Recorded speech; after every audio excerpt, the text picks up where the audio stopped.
বাড়িতে পেশেন্ট ময় টানতে হবে নাকি এই মুখে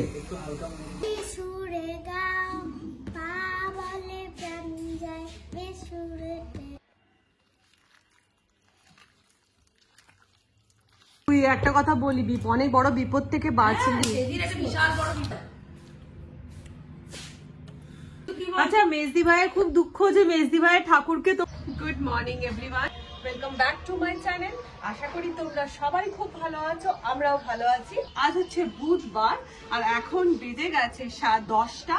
কাল রাত্রি বাবা মা এসেছে বলতে গেলে ঘুরতে আসেনি, বুঝলে তো। বাবা মা এসেছে বলতে মায়ের শরীরটা ভালো নেই, কারণ গেছিল মায়েরা না হায়দ্রাবাদ উটি এসব বেড়াতে গেছিল। উটি হায়দ্রাবাদ বেড়াতে গিয়ে উটিতে খুবই ঠান্ডা। এবার উটিতে ঠান্ডার মধ্যে থাকার পরে যখন আমরা মা হায়দ্রাবাদে নেমেছে, মানে যখন ওখানে তো গরম, হায়দ্রাবাদে গরম উটির থেকে। এবার কি হচ্ছে, এই যে ঠান্ডা গরম, মা তো কিডনির পেশেন্ট, তোমাদেরকে বলেছি। তো যে কারণে কি হয়েছে বলতো, মায়ের ঠান্ডা গরমে মায়ের ভীষণভাবে বুকে সর্দি বসে গেছে। আর কিডনির পেশেন্টদের যখনই কোনো রকম মানে যদি ধরো সর্দি কাশি হলো তাতেও ক্রিয়েটিনিন হাই হয়ে যাবে, যদি ডায়রিয়া হলো তাতেও ক্রিয়েটিনিন হাই হয়ে যাবে, যদি নর্মাল জ্বর এসেছে তাতেও ক্রিয়েটিনিন হাই হয়ে যায়। তো এবার এই সর্দি কাশি পুরো বুকে বসে যাওয়ার জন্য ক্রিয়েটিনিন হাই হয়ে গেছে। কালকে নিয়ে গেছিলাম ডাক্তারের কাছে, তো ডাক্তার বললো যেটা যে মায়ের এখন ব্রঙ্কাইটিস হয়েছে, মানে পুরো বুকে সর্দিটা বসে গেছে, ব্রঙ্কাইটিস হয়েছে। তো যে কারণে কি হয়েছে, মন মেজাজটা একদম ঠিক লাগছে না, একদমই ঠিক লাগছে না। মায়ের শরীরটা ভালো নেই তো মনটা ভীষণভাবে খারাপ হয়ে রয়েছে। তো যাই হোক, এখন মাকে বলেছি দুদিন থেকে তুমি সুস্থ হয়ে তারপর যাবে। তো চলে এসেছে, মাকে এখন নেবুলাইজড করতে। আমাদের সামনেই একটা ছেলে থাকে যে নারায়ণা হসপিটালে ওটিতে কাজ করে আর কি, ওটিতে রয়েছে। তো ও কি বলতো, ও না অনেকটাই জানে, যেহেতু ওটির স্টাফ, সেজন্য অনেকটাই ওর কাছে ওর অভিজ্ঞতা রয়েছে। মায়ের মানে শাশুড়ি মায়ের যাবতীয় কিছু কিন্তু ওই এসে করে, ক্যাথিটার পাল্টানো বলো এ বলো সবকিছু ওই এসে করে। তো এবারে আজকে ওকে ডাকা হয়েছে নিবুলাইজেশনের জন্য, ওকে ডাকা হয়েছে। ও মেশিনটা দেখিয়ে দেখিয়ে দেবে, তারপর থেকে তো নিজেরাই দিতে পারবো। তো চলো, ও এসে গেছে, এখন নিচে যাওয়া যাক। টানতে হবে নাকি এই মুখে একটু হালকা মুখ দিয়ে মাঝে মাঝে নিঃশ্বাসটা নেবেন হাতে দিয়ে। আর সবসময় এগুলো বসেই নেবে, শুয়ে নেবে, বসেই নেবে। ও বলছে এখন না 3 বার করে দিতে, 3 বার করে না অসুবিধা। আচ্ছা, হ্যাঁ, 3 বার করে 4-5 দিন নেওয়ার পর আস্তে আস্তে পারবো। আচ্ছা আচ্ছা। তাহলে কতক্ষণ ধরে হবে? 15 মিনিট। ওষুধটা নিজে থেকে শেষ হয়ে ও হ্যাঁ হ্যাঁ হ্যাঁ হ্যাঁ। এই যে ধোঁয়াটা বাইরের দিকে বেরোচ্ছে, এটা তো বেরোবেই। ধোঁয়াটা তো বাইরে বেরোবে, ধোঁয়াটা কি করে তোমার ভেতরে যাচ্ছে, বুঝতে পারছি। দেখতে তো পাওয়া যাচ্ছে, পুরো ধুঁয়ো মতন উঠছে, পুরো দেখতেই তো পাওয়া যাচ্ছে। হ্যাঁ, মুখ দিয়ে টানো। হ্যাঁ হ্যাঁ, এটা মুখ দিয়ে নিলে আপনার ফিল বেশি কিছু হবে না। হ্যাঁ, এটা রিলিফ হবে, ইন্টারনালি রিলিফ হবে, বা নেবুলাইজটা নেওয়ার পর মনে হচ্ছে যে কিছুই না, কিন্তু ইন্টারনালি রিলিফ হবে। উপর থেকে তুমি বুঝতে পারবে। এখানে আর এক পেশেন্ট, বাড়িতে পেশেন্ট ময়। কত আছে? নর্মাল আছে।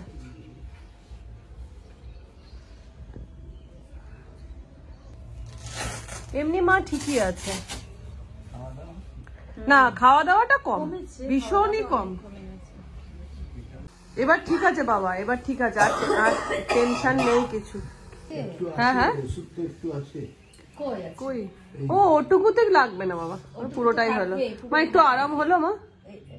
হ্যাঁ, বুঝিনি তো, মনে হচ্ছে একটু আরাম হবে হবে, একটুখানি আরাম হবে। আবার আবার কখন দিতে বললো? 3 দিন বললো, 3 বার করে। 3 দিন 3 বার করে, তারপরে ওটা 2 বার, তারপরে 1 বার। ঠিক আছে, আর না। ঠিক আছে। এখানে আমাদের মায়ের আনা সম্পত্তির ভাগ বটরা হয়ে গেল।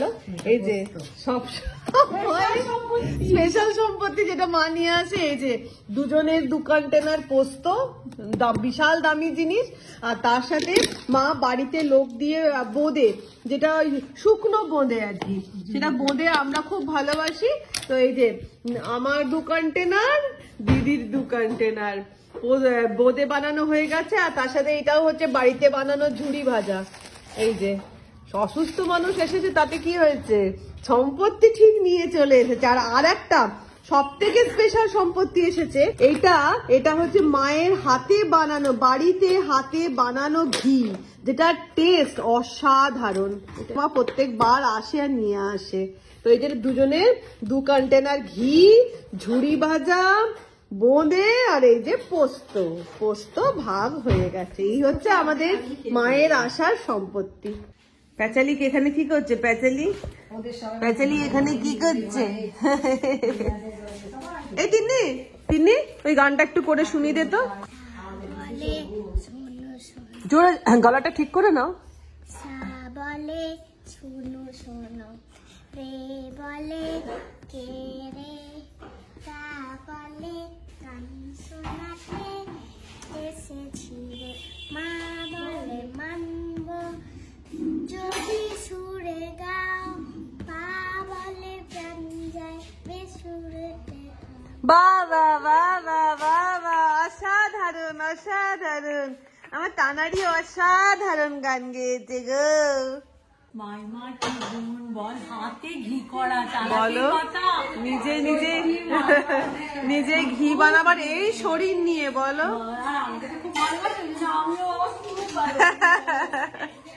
সেই ঘি শুধু মা আমাদের দুজনের আনেনি, মেজদি ভাইরা এনেছে, 3 জনেরই এনেছে। এটা কে এলো? এটা কে এলো? এটা কে এলো? এটা বুলবুল নাকি? এটা বুলবুল নাকি? এটা বুলবুল চলে যাচ্ছে। এটা বুলবুল। এই ঢুকে আমার দরজা বন্ধ করে দিচ্ছে। এদিক নেই ওদিক, মশার ডিমের মতো। এদিক নেই ওদিক আছে। পান্তুয়া কোথায়? ওই বাবা, নাবার খালি চেষ্টা করিস না। মাংসটা না আমি রাত্রিবেলা যেহেতু নিয়ে চলে এসেছিল, তো আমি তেল আর হলুদ মাখিয়ে রেখে দিয়েছিলাম। না ফ্রিজে রাখলে দেখবে কেমন একটা হয়ে যায়। এখন এটাতে আমি আদা রসুন বাটা দিয়ে আর ম্যারিনেট করে রেখে দেবো লঙ্কা হলুদ দিয়ে। আদা রসুন বাটা, হলুদ গুঁড়ো। মা যেহেতু ঝালটা খেতে পাচ্ছে না, আমি ঝালটা এখন দেবো না, ভুলে গেছিলাম, দেখো মেশাতে যাচ্ছিলাম। লঙ্কার গুঁড়ো এখন একদম দেওয়া যাবে না, মা না খেতেই পাচ্ছে না। আর শুধু কাশ্মীরি লঙ্কার গুঁড়ো অল্প দিয়ে দিলাম, দিয়ে আর এটাকে না মাখিয়ে আগে ম্যারিনেট করে রেখে দেবো।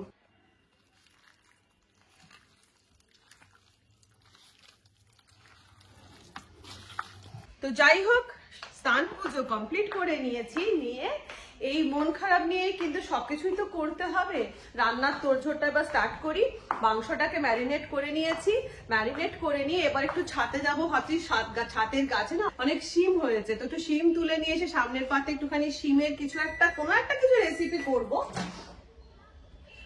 কিছু রেসিপি করবো শিমের। তো চলো ছাদ থেকে শিমটা তুলে নিয়ে আসি, তারপরে এসে নিয়ে মাটনটা বসিয়ে দিতে হবে। তো চলো, মানে বক বক করতে পেলে আমার এমন হয়ে গেছে না, বক বক করতে পেলে সব কাজের পণ্ড হয়ে যায়। তো এখন আগে ছাদে যাই।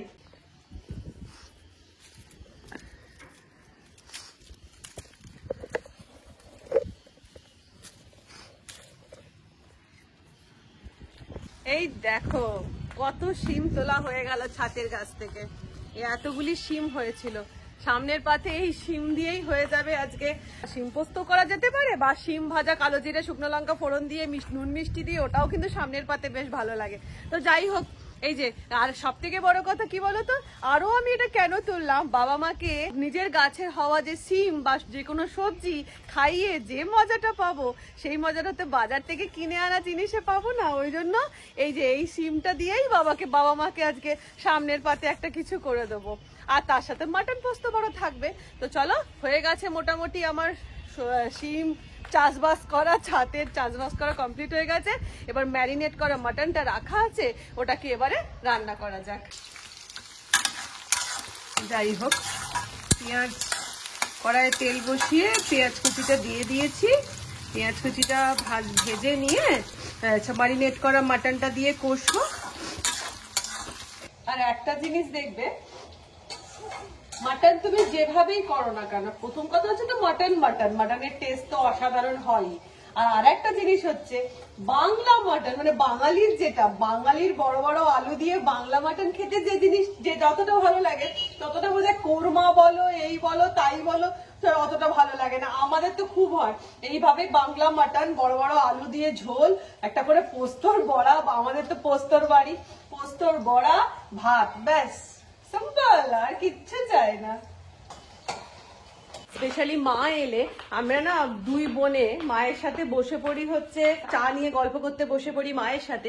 আর এই করতে গেলে কি হয়, মা এলে আমাদের ভীষণ কাজের দেরি হয়ে যায়। তো যাই হোক, এখন পান্তুয়াকে ফার্স্টে একটু খেতে দেবো, পান্তুয়াকে খেতে দিয়ে বাকি কাজে হাত লাগাবো। পান্তারানি খিদে পেয়েছে, পান্তারানি, ও পান্তারানি খিদে পেয়েছে, মা খিদে পেয়েছে, বুঝেছি বুঝেছি বুঝেছি, এই যে দিচ্ছি তোমাকে, দিচ্ছি তোমার খাবার দিচ্ছি মা। তোমার মাংস সয়াবিন মিশিয়ে ভাত রয়েছে, চলো দেবো। হয়ে গেছে মাংসটা কষা কমপ্লিট, তেল বেরিয়ে গেছে ভালো মতনই। আর এই যে দেখো মাংসর মধ্যে আজকে আমি পেঁপে দিয়েছি, তাহলে না মাংসটা ভালো সেদ্ধ হবে, বাবা খাবে তো ওই জন্য তো পেঁপে দিয়েছি। এবারে আমি আজকে মাংসটা কিন্তু করব প্রেসারে।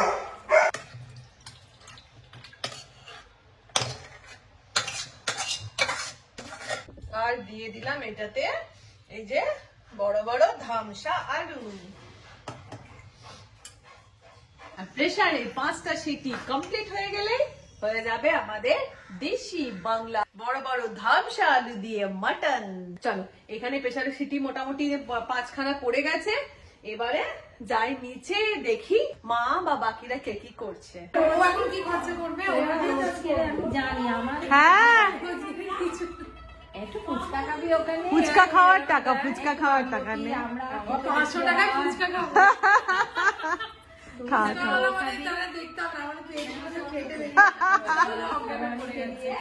নাতনিদের হাত খরচা। রিমু যখন ছোট ছিল আমাদের বাড়ি যেত, মানে জামশেদপুর যেত, আর কি করেছিল, তারপর জামা বলেছিলাম যে আমাকে কফি কালারের কালারটা বাবা, কফি কালারের জামা আমাকে দেবে। আর দিদারটা কফি নয়, চকলেট কালার। আর দিদার আমার সেটা খুঁজে সেই চকলেট কালারের নেটের জামা নিয়েও এসেছে। নাতনি কেন আনবে না বলো? আর মুড়ির কৌটো হাতে নিয়ে ঘুরতো, মুড়ি খাচ্ছে ওখান থেকে। হ্যাঁ রে, কি করেছিস? মা জানে না, মা এটা জানতে পেরেছে।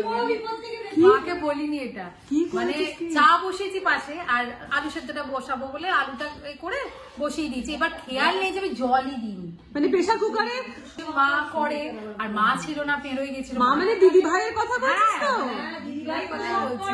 এবার যাই, কি হয়েছে সে, আমি তো আজকে অত খেয়াল করিনি, জল বসিয়ে দিয়েছে, জলটা দিই, মানে আলু প্রেসার কুকারে দিয়েছে জল ছাড়া, মানে এ করে আজকে দিয়ে নিশ্চিন্তে আছে।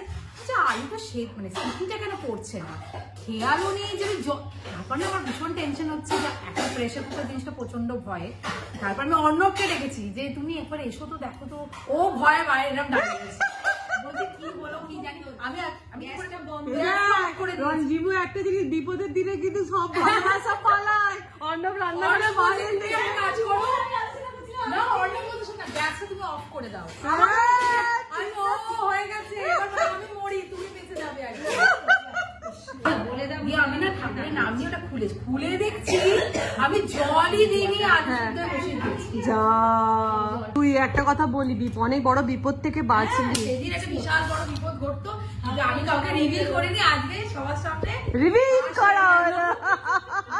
আর এই দিদিভাই যদি এই ব্লগটা দেখে, দিদিভাই কিন্তু বুঝবে যে আমি না থাকলে কি হয়। দেখো কাউকে বলবে না, আজকে সবাই জানতে পেরে গেল। মা, তোমাকে ঠান্ডা লাগছে? চাদরটা কম্বল ঢাকা নিয়ে বসে আছো। ঠান্ডা লাগছে, চাপা দিয়ে বসে আছি। আচ্ছা, মেজদি ভাইয়ের খুব দুঃখ যে মেজদি ভাইয়ের ঠাকুরকে তোমরা দেখোনি এখনো পর্যন্ত, তাই জন্য আমি চলে এলাম ক্যামেরা নিয়ে। এই দেখো, আর জগন্নাথ দেখে দেখো কিরম টুপি পরে বসে আছে। সবাই কোথায়? গোপাল তো পড়েইছে, জিঙ্গল বেলস হয়ে গেছে। ও বাবা, গণপতি বজরংবলী সবাই, ওইটা বজরংবলী না, গণপতি না, বজরংবলী। সবাইকে মেজদি ভাই টুপি পরিয়ে দিয়েছে, মানে মা সরস্বতী সোয়েটার পরে বসে আছে। আর এই তোমার রামকৃষ্ণ সারদামণিটা কিন্তু খুব সুইট মেজদি ভাই, পুচকু পুচকু। সবাই কেমন ঢাকা নিয়ে বসে আছে। তাহলে মেজদি ভাই তোমার দুঃখ দূর হলো? আমার বাবা দুঃখ দূর হয়েছে। আমি কিন্তু সবাইকে মেজদি ভাইয়ের ঠাকুর দেখিয়ে দিয়েছি। বসে পড়েছে বাবা এখন খেতে। মাংস স্টু দিয়ে ভাত খাচ্ছে, মাটন স্টু, খুব সুন্দর হয়েছে। হালকা, মায়ের জন্যই হালকা করে করেছে। বলে পেঁপে দিলে সেদ্ধ হয়। হ্যাঁ, ওই জন্যই তো দিয়েছি। মায়ের খাওয়া দাওয়া হয়ে গেছে, মা শুয়ে পড়েছে। তোমাদের হলো খাওয়া? হ্যাঁ, চলে গেলে আরেকদিন ওই আমার এই আবার পরিষ্কার করছি জায়গা পরিষ্কার করছি। তিন্নু অরেঞ্জ খাবে বলছে, ওখান থেকে দেয় না। কোথায়? অরেঞ্জ খাবো পুরো পাল্লা। আর আমাদের সব থেকে মজার জিনিস হচ্ছে, দেখো এইখানে না, এখানে হচ্ছে ফলওয়ালাদের ঘর। এখানে ফলওয়ালাদের ঘর। আমাদের যখনই ফলের প্রয়োজন হয় আমরা এই মেজদি ভাইয়ের এই জানলা দিয়ে ফলের জন্য হাঁক পাড়ি, ফল চলে আসে।